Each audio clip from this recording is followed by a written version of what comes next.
Hola amigos, ¿qué tal? Estamos hoy aquí para hablar de la Mónita secreta jesuita. Ya he hablado de ella en el programa de radio en el que colaboro, en Desmontando Babylon. También he hablado en el canal del Movimiento Paz Mundial y faltaba mi canal de YouTube. Y por supuesto no podía faltar. Así que hoy vamos a hablar de la Mónita secreta jesuita y de cómo la podemos encontrar en una carta de 1571. Comenzamos. Durante cientos de años y aún hoy, hay quien niega la existencia de la Mónita secreta de los jesuitas. También parecen perdidos algunos al señalar su descubrimiento, pues hay quien fecha en el siglo XIX y, como veremos en este artículo, nada más lejos de la realidad. Se llega a afirmar que no existió una traducción española hasta el año 2000. Eso es lo que cree la Biblioteca de Filosofía en Español, que tradujo una edición parisina de 1865 y creyó que no podía haber otra en español nada más que la que tradujeron ellos, la Biblioteca de Filosofía en Español. Afirman también que dicha Mónita fue descubierta por primera vez en 1661. Ignoran, al parecer, que existe una edición impresa en 1845, algo diferente a la que nos ocupa, supongo que por haber sido adaptada a un lenguaje de 3 siglos después, y que atribuye su composición al padre Claudio Aguaviva, que es considerado por algunos el segundo fundador de la Compañía de Jesús, a pesar de haber nacido 9 años después de su fundación. Su autoría, como veremos a continuación, se ha intentado negar y se sigue intentando negar, cosa que a mí me parece algo lógico, porque Aguaviva nació en septiembre de 1543 y murió el 31 de enero de 1615. Fue nombrado general jesuita en 1581, 10 años después de la elaboración del documento que nos ocupa, que no es otro que una carta del doctor Benito Arias Montano, que envió a Felipe II, concretamente el 18 de febrero de 1571.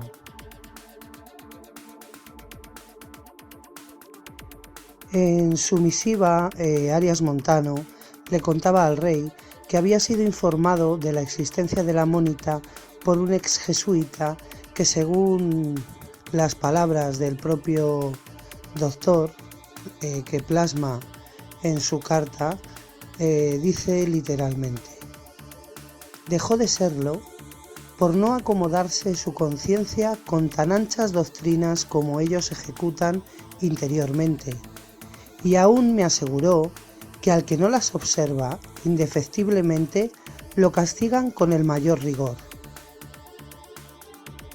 No obstante decir, por lo tanto, sobre la fecha de la carta, pues se desprende que, de ser cierta la autoría del padre Aguaviva, la habría escrito antes de ser general jesuita, lo que hace que yo piense que la Mónita ha acompañado en realidad a la Compañía de Jesús desde el mismo momento de su fundación.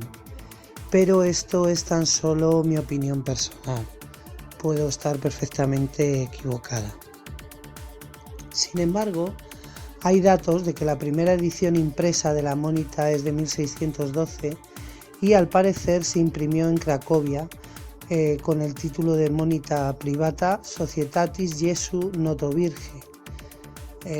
Tal vez debido a esta publicación se decidió atribuir la realización de la Mónita a Jerónimo de Zaworowski, que había hecho que le echaran de la compañía en 1611, aunque el encargado de hacer tal afirmación dijera que a su vez en realidad no se sabía con certeza nada de su autor. No es de extrañar el resultado de la comisión encargada por Peter Tillich, obispo de Cracovia, si conocemos el dato de que su confesor y el del mismísimo rey era un jesuita. La autoría no pudo ser probada, pero se encargó a un profesor de Ingolstadt, es decir, a un jesuita, preparar la refutación de la monita que se tituló Libri Tres Apologetici contra famosum libellum y que fue publicada el 1 de agosto de 1617. Toda esta información la podéis ampliar en el blog de Jorge Guerra. Yo os aconsejo que si queréis saber más sobre los jesuitas le sigáis porque él sí que sabe, ¿no? Bien, llama la atención que para refutar la monita, que en la edición impresa en español de 1845, que os dejo en la descripción del vídeo, solo ocupó 38 páginas, bien, pues se necesitarán 3 libros, ¿no?, para refutarla. También puede ser que haya a quien ya le esté llamando la atención, si conoce un poco a Felipe II, el por qué, si sabía todo esto, no hizo nada, ¿no? Bien, tal vez pueda tener que ver que su hermana, Juana de Austria, ha sido y será, no sabemos, la única mujer jesuita de la historia. Y a pesar de que su padre, Carlos I de España y V de Alemania, nunca confió demasiado en la compañía de Jesús, a pesar de que Francisco de Borja, que era un hombre de su confianza, y de la de su esposa Isabel de Portugal, decidiera ingresar en la orden en 1546, y de que al comienzo del reinado de Felipe sucediera un lamentable malentendido entre Francisco de Borja y la Inquisición, que desembocó en la huida de este a Portugal y que hizo que no volviera hasta pocos meses antes de morir. Para explicaros cómo pudo llegar a ser Juana de Austria jesuita, ya que a las mujeres no les estaba permitido, decir que era lo que ella ansiaba. Y claro, Juana de Austria fue regente en España desde 1554 hasta 1559, muy vinculada a la orden a través de su confesor, Francisco de Borja, y de Ignacio de Loyola, era su amigo personal.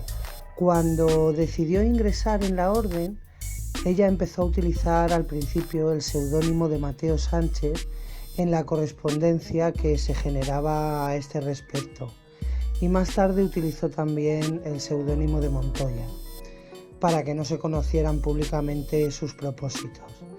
El 3 de enero de 1555, Loyola le dirigió a la regente la autorización oficial por la que se autorizaba a Mateo Sánchez a pronunciar los votos de escolar de la Compañía de Jesús.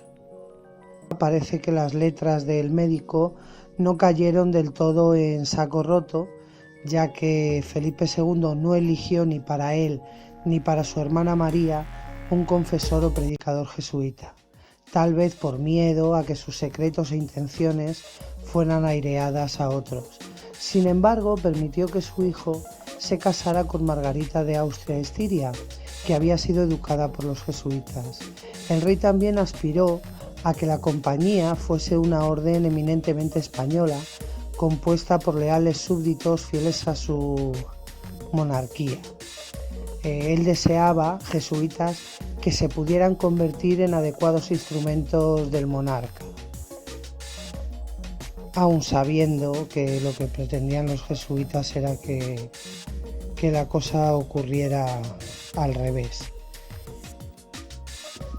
Por esto y por muchas razones históricas que, aunque vienen a cuento, alargarían mucho el vídeo, podemos pensar que, a pesar de estar prevenido del funcionamiento y los tejemanejes de la orden jesuita que veremos a continuación, a Felipe II no le importó mucho mientras él pudiera verse beneficiado de tales aberraciones.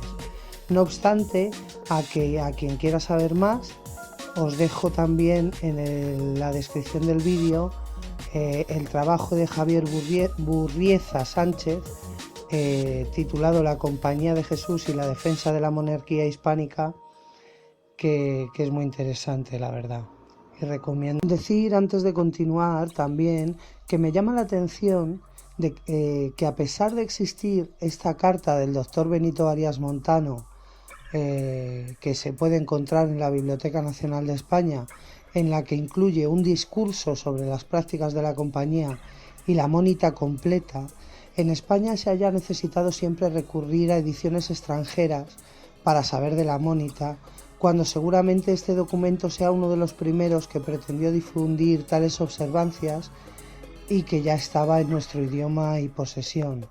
Por no decir además que, como veremos más adelante, Benito Arias Montano no hablaba solo desde el conocimiento de la mónita, sino desde un estudio profundo del tema.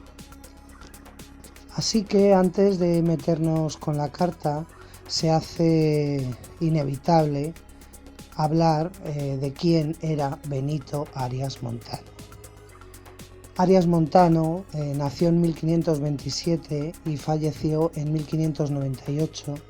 Fue un humanista, hebraísta, biólogo y escritor políglota español que empezó sus estudios en Sevilla, interesándose por las ciencias físicas y médicas, por la poesía, la filosofía, la lingüística y la teología. En 1548 se trasladó a Alcalá de Henares para estudiar en la universidad, ampliando sus conocimientos de medicina, teología y filosofía, aprendiendo latín, griego, árabe, hebreo y sirio.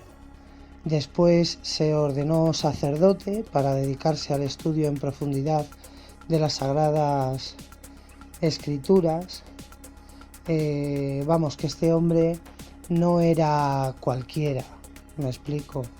Era un estudioso que sabía lo que se decía. Supongo que se equivocaría como todo el mundo, no le voy a dar yo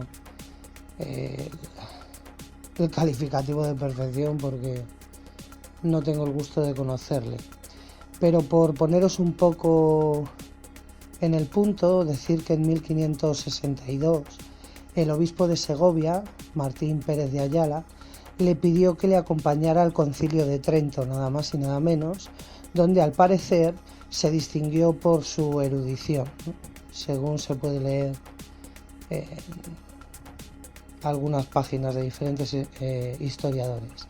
En 1566, Felipe II lo nombró su capellán y le encomendó la elaboración de la Biblia políglota de Amberes, conocida como la Biblia Regia, y al parecer introdujo innovaciones si se compara con la Biblia políglota complutense y más aún si se confronta con la Vulgata.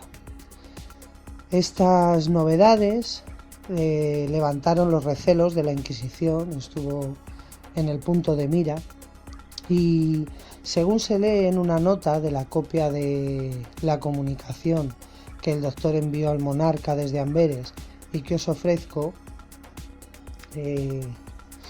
es una copia que fue manuscrita entre 1701 y 1800, según la Biblioteca Nacional de España, y procede al parecer del Ducado de Osuna que instauró Felipe II en 1562.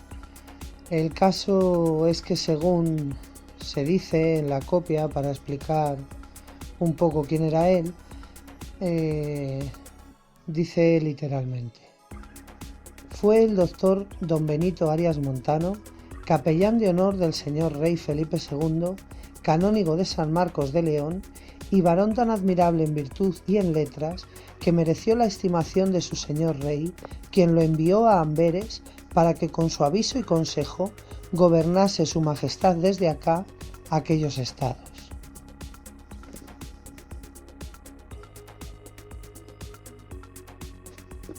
Con esto quiero decir que Benito Arias Montano evidentemente era de la más absoluta confianza del por entonces rey. De vuelta en España, el doctor se dedicó por encargo de Felipe II a gestionar la biblioteca del monasterio del Escorial, nada más y nada menos.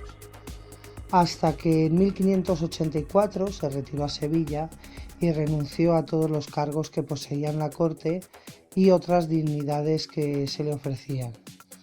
Decir que en su misiva Arias Montano pedía al rey que mandara encarecidamente al gobernador y a los ministros de Amberes, tanto de aquel momento como a los que pudiesen llegar después, que no se embarcaran en nada con los religiosos de la Compañía de Jesús, ni les dieran mano alguna en los negocios, ni los adelantasen en autoridades y haciendas, más que en las que ya estuvieran encomendados.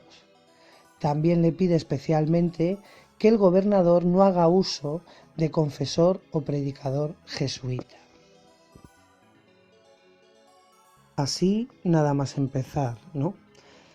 Aparte, el doctor Benito asegura que sus reticencias para con los jesuitas no se fundamentan en un conocimiento adquirido recientemente, sino que vienen dadas por un estudio de más de 15 años.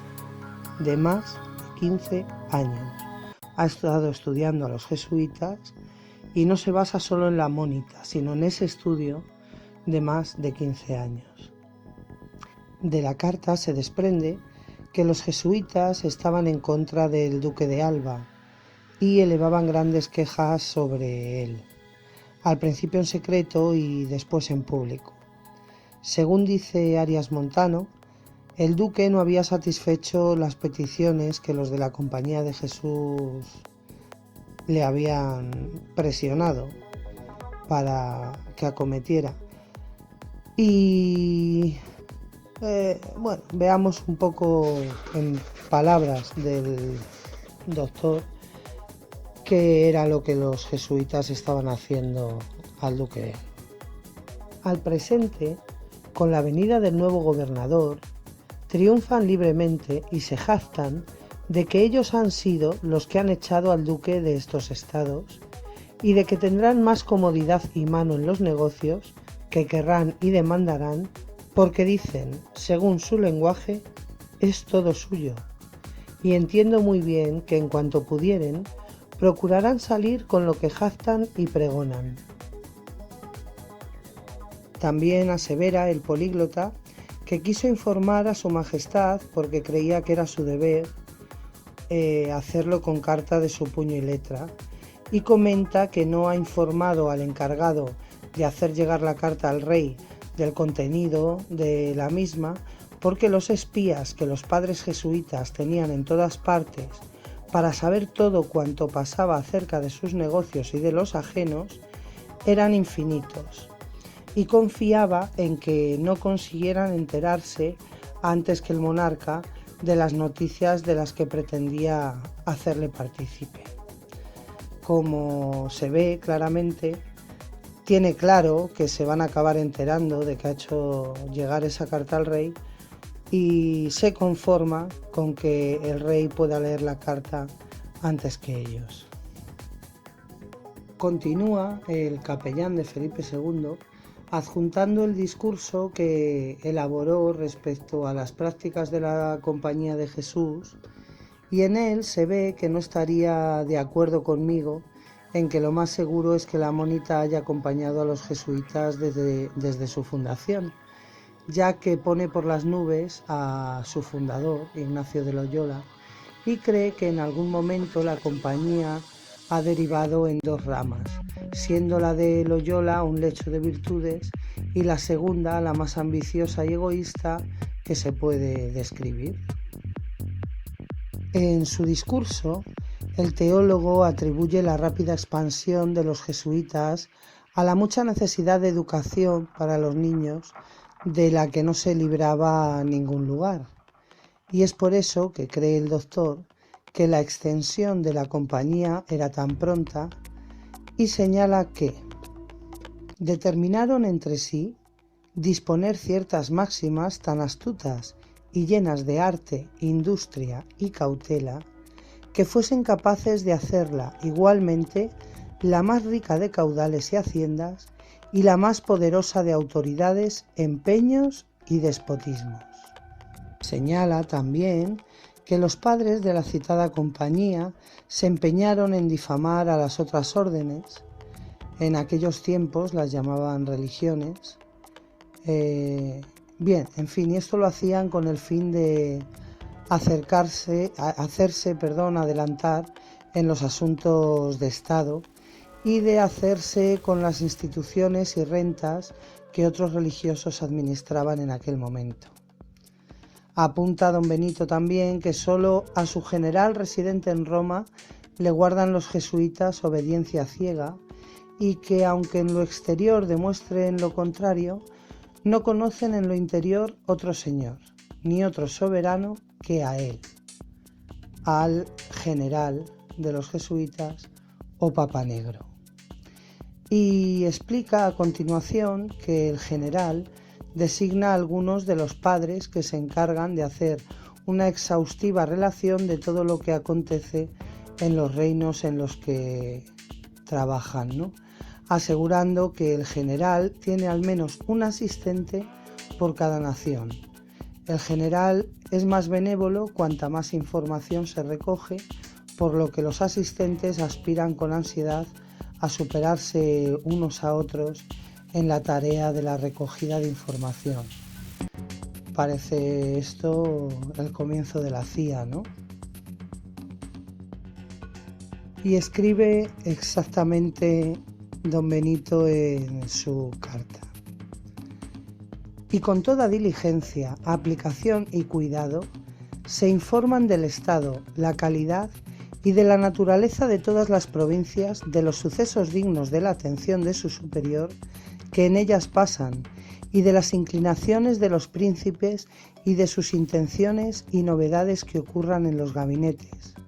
Y todos los correos avisan a los asistentes de los accidentes que cada día se van descubriendo o suceden, y todo lo ponen presente al padre general, el cual con los de su consejo hacen una completa anatomía de todo el mundo, confrontando unas noticias con otras que regularmente convienen en todo y proponen los intereses o intentos de los príncipes cristianos.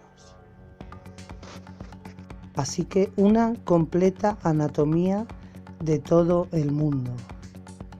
No es tan difícil, yo creo, ¿no?, de imaginar. Se expanden a través de su compañía por todo el mundo, efectivamente, y se ponen al servicio de Todopoderoso. Y escuchan, ven, aconsejan e informan. Y de esta manera saben lo que está pasando en todo momento, en todas partes, cuál de los bandos les conviene más y cómo se están sucediendo las cosas, incluso más que las personas que están implicadas en ello, ¿no? Que no es que lo diga yo, que es que viene a continuación. En ese mismo punto es en el que se informa a Felipe II de que después de examinar y juzgar toda la información, los jesuitas deciden a cuál de los príncipes cristianos les conviene más favorecer, dependiendo lo que más le convenga a la compañía en cada momento. Debe ser que el monarca se veía favorecido, por lo que decidió no hacer nada ante toda esta información. En el discurso, además, se asegura que los jesuitas, lo voy a decir tal y como se escribe en el discurso, dice: desde fuera miran y juzgan más fácilmente los lances que los que realmente están dentro de ellos por tocarles. Así, estos padres tienen delante de los ojos los intereses de todos los príncipes. Se paran mucho en observar las condiciones, el lugar y tiempo y aplican proporcionados medios para favorecer las cosas de un soberano o de otro cualquiera quien ellos conocen, que puedan sacar sus intereses oprimiendo y oponiéndose con todas máximas ardides y cautelas a los que saben no pueden serles útiles a sus ambiciones. Y si esto es propio de gente apostólica, júzguese y véase. Asegura también Arias Montano que los padres de la Compañía de Jesús no admiten en sus confesionarios a los pobres y que castigan a los ricos de los que nada pueden sacar, y son rigurosísimos los preceptos y penas que imponen a los que descubren sus secretos. Además, añade que utilizan el secreto de confesión para informarse de absolutamente todos los negocios que les rodean y también las buenas o malas acciones de su pueblo que usan si creen necesitarlo para chantajearles o para sembrar cizaña. Esto es algo que hacen también entre ellos, ¿no?, en su escala piramidal. Asegura también que al conocer, según sus propias palabras, los ánimos de los súbditos, les es igualmente fácil buscar alborotos, sublevaciones y motines. A los ojos del políglota, la influencia en Roma de los jesuitas ya era tal que la mayor parte de los negocios de la cristiandad pasaban por sus manos y solo llegaban a buen puerto los que ellos decidían que así fuera, y además los acusa de exagerar ante los demás su influencia en los soberanos con el fin de conseguir que el resto crea que es un medio indispensable estar a bien con la Compañía de Jesús si se quiere llegar a cualquier acuerdo con ellos, ¿no?, con los poderosos, llegando incluso a afirmar públicamente en Roma que su general puede más que el sumo pontífice, que los reyes y otros príncipes.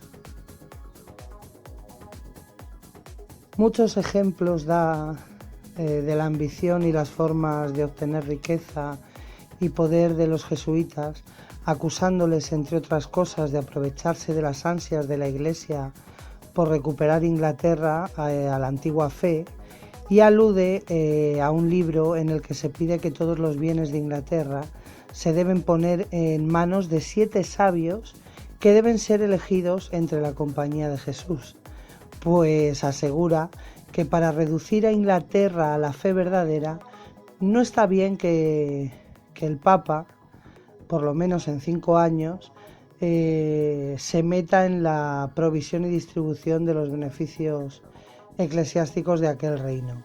Entonces, por esa razón, ellos que creían que lo más lógico era que todo ese poder y riqueza recayera en manos de los jesuitas. ¿Cómo no? Describe en la carta incluso falsas banderas, ¿no?, afirmando que para hacer ver a los príncipes deseosos de paz cuánto necesitaban a la Compañía de Jesús, primero generaban en sus reinos alborotos para que el soberano se viera obligado a acudir a ellos. Ellos solucionaban el problema y así veía cuán necesario era que los jesuitas fueran favorecidos y empleados al Consejo de Gobierno, ¿no? Y además le advierte al rey de los peligros que entrañaría que uno de ellos se hiciese con el papado. Hoy en día tenemos a uno sentado en la silla de Pedro, ¿no? Francisco, el Papa Francisco, es jesuita. Lo que yo os estoy contando aquí es solo una pequeñísima parte de lo que se puede leer en la carta de Benito Arias Montano. La mónita es larga, pero de verdad que merece la pena leérsela para conocer. Es que si lees la Mónita puedes entender muchísimas cosas sobre los jesuitas, ¿no? y sobre su funcionamiento. Está dividida en varios capítulos, ¿no?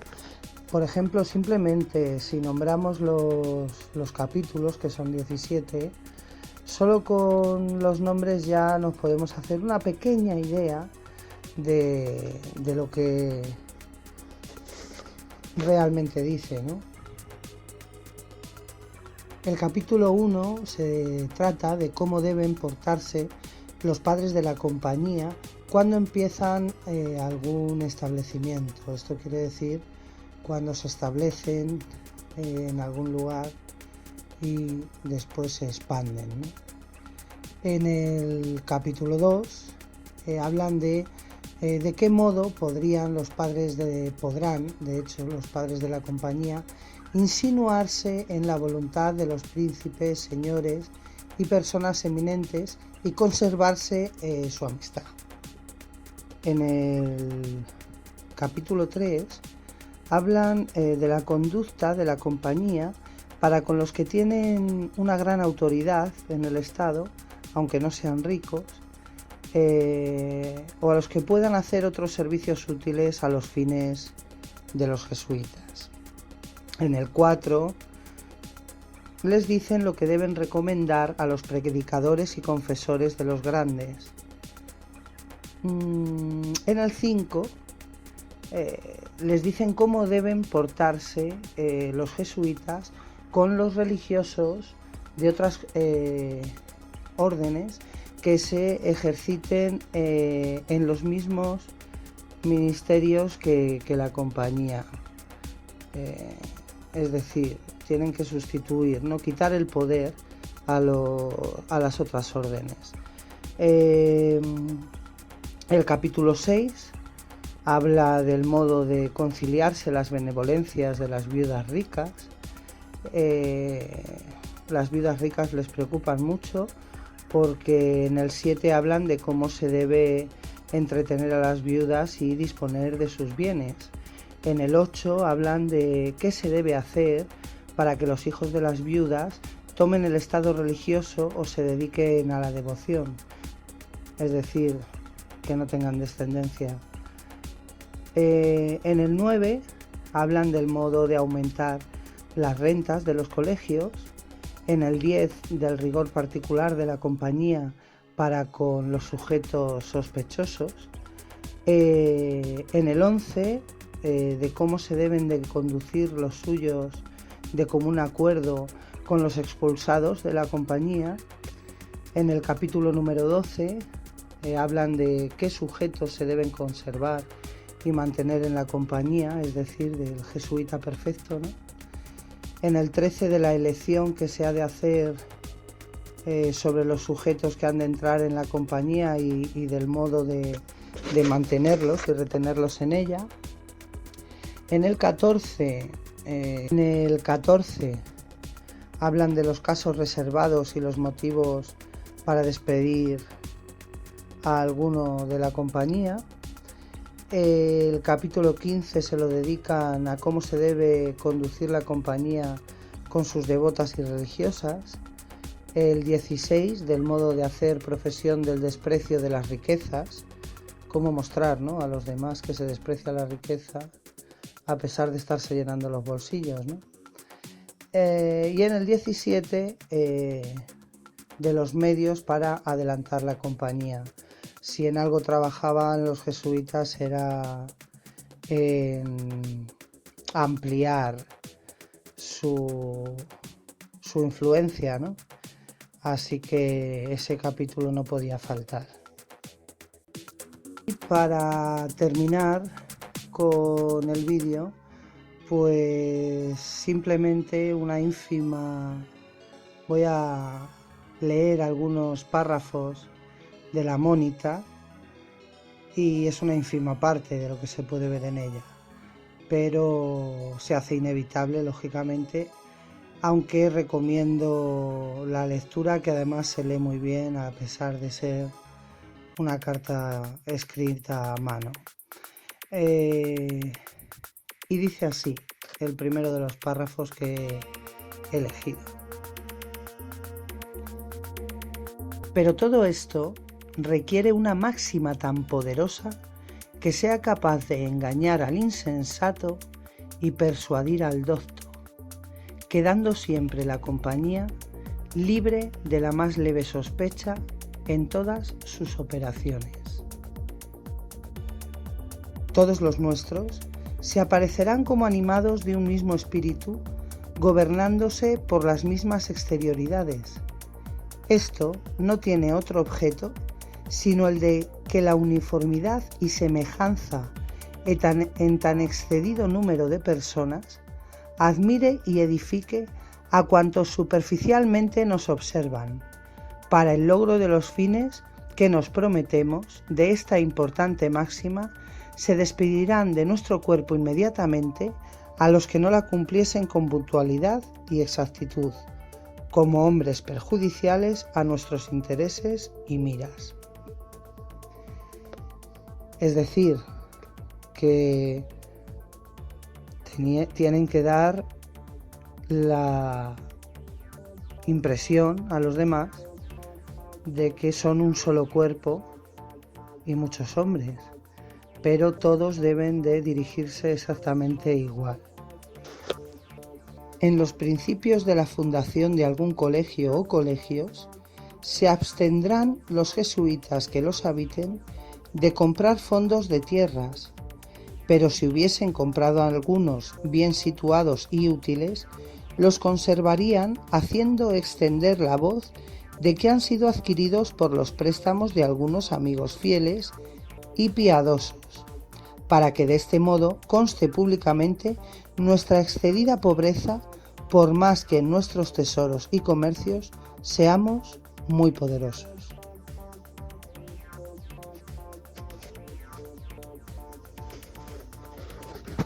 Enseñándonos la experiencia que los príncipes y poderosos se inclinan con especialidad a los eclesiásticos que disimulan sus acciones odiosas y temerarias y las interpretan favorablemente, lo que igualmente se observa en los casamientos que tratan con parientes o aliados u otros negocios de semejante carácter. Debemos inspirar y animar a los mismos príncipes y poderosos a que celebren y contraigan, facilitándoles por nuestro medio las dispensas necesarias del pontífice, de quien nos prometemos que las concederá súbitamente mediante las altas razones que expondremos, produciendo ejemplos, dictámenes y sentencias que favorezcan la pretensión con el pretexto del bien común y mayor gloria de Dios. Es decir, si ves la ocasión de que alguien tenga que pedirte el favor de que le consigas una bula papal, anímale, sea lo que sea, para que la necesite y se la puedas proporcionar. No le vayas a disuadir en ningún momento, ¿no? Que eso no es un gran favor y nos van a deber algo, ¿no? Continúo con los párrafos, ¿no? Otro dice: y aún no satisfechos ni contentos con las referidas cautelas, se empleará en el caso de alguna indecorosa imputación para la compañía la autoridad de algunos padres ignorantes en realidad de estas negociaciones, para que aseguren aún con juramento que es pura calumnia lo que se atribuya a la compañía. Es decir, si la compañía se ve envuelta en algún negocio indecoroso, en algún problema, o se destapa que tienen fondos suficientes para hacer ciertas cosas, pues eligen a miembros que no estén informados de lo ocurrido, para que puedan afirmar bajo juramento que todo es una gran mentira. Yo no creo que sea tanto por el hecho de que no tengan que mentir, sino por el hecho de que es mucho más creíble una persona que realmente no sabe de lo que le estás hablando, ¿no? Otro más, dice: en la dirección de la conciencia de los príncipes y poderosos, seguirán nuestros padres los dictámenes de aquellos autores que más favorezcan la libertad del hombre contra las opiniones de otros religiosos, a fin de que desamparen a estos y se subordinen a nuestra dirección y consejos, pues es constante que más se estima lo que oprime poco que lo que embaraza mucho. Es decir, si estás ante un príncipe o poderoso y su confesor de cualquier otra orden, por ejemplo un franciscano, le ha impuesto una dura penitencia, pues tú quítale hierro al asunto, que vea que tienes un poquito más la mano abierta, que seguro que acabará acudiendo a ti. Y continúa. El solo y único fin de los confesores es hacer que las viudas dependan enteramente de sus directores y que no busquen en otra parte quien las instruya y dirija, insinuándoles oportunamente ser este el único fundamento de sus progresos espirituales. El punto principal es que todos los jesuitas sepan ganar la benevolencia de sus penitentes y de todos aquellos con quienes comunican, y asimismo a que sepan acomodarse a la inclinación de cada uno, para lo cual, y que haya suficiente número en que escoger, enviarán los provinciales muchos padres a las ciudades y pueblos habitados de ricos y nobles, y para que lo puedan hacer con más prudencia y feliz suceso, informarán los rectores de la mies y la cosecha que en aquellos pueblos se puede hacer. Igualmente, convendrá despedir a los que tuviesen escrúpulo de granjear y adquirir bienes para la compañía por los trámites y medios que se señalan en estas instrucciones, pretextando que son muy atados a su propio juicio y dictamen, alegando esta misma razón públicamente, y la verdadera con el mayor secreto. Si intentasen exponer sus acciones a los provinciales en descargo y satisfacción de su conducta, y en fin, cualesquiera excusa que intenten proponer, no se les debe escuchar, sino precisarlos a observar la regla que obliga a todos los particulares a una obediencia ciega. Es decir, no tienes derecho a tener criterio propio ni principios. Eres jesuita, obediencia ciega. No te voy ni a escuchar.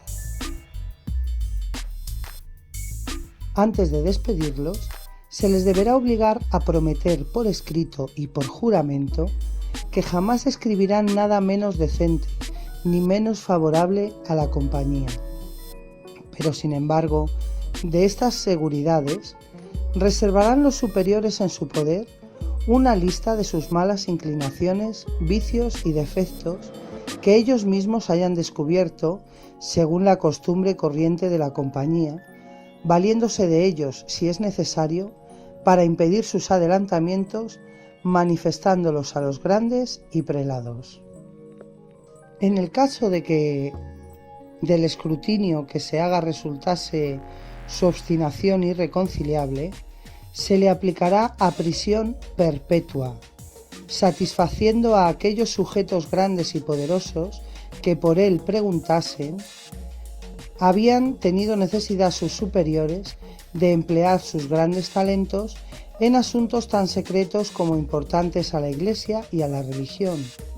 Y últimamente, pasado algún tiempo, si instan en averiguar su paradero, se responderá con un bien supuesto sentimiento, que pocos días antes había Dios sido servido de llamarlo a la vida eterna, para premiar en ella los servicios que le había hecho en esta a su Santa Iglesia, y si fuese preciso, se manifestarán documentos auténticos que lo acrediten. Es decir, si ellos creen que eres susceptible de contar lo que allí ocurre, te meterán en una prisión de por vida. Cuando tus amigos pregunten, les dirán que estás en una importante misión para la compañía en la Conchinchina. Si no se olvidan de ti con el tiempo y siguen insistiendo, pues les dirán que, qué casualidad, justo pocos días antes falleciste. Y, bueno, si necesitan documentos que lo certifiquen, no tendrán problema en mostrártelos. Y el último párrafo que voy a leer dice: finalmente, con lo que por ahora se concluyen estas consecuciones con fuerza de inviolable ley, habiendo conseguido la compañía el favor y autoridad de los príncipes, procurará hacerse temible, a lo menos, de aquellos que la miran con odio irreconciliable.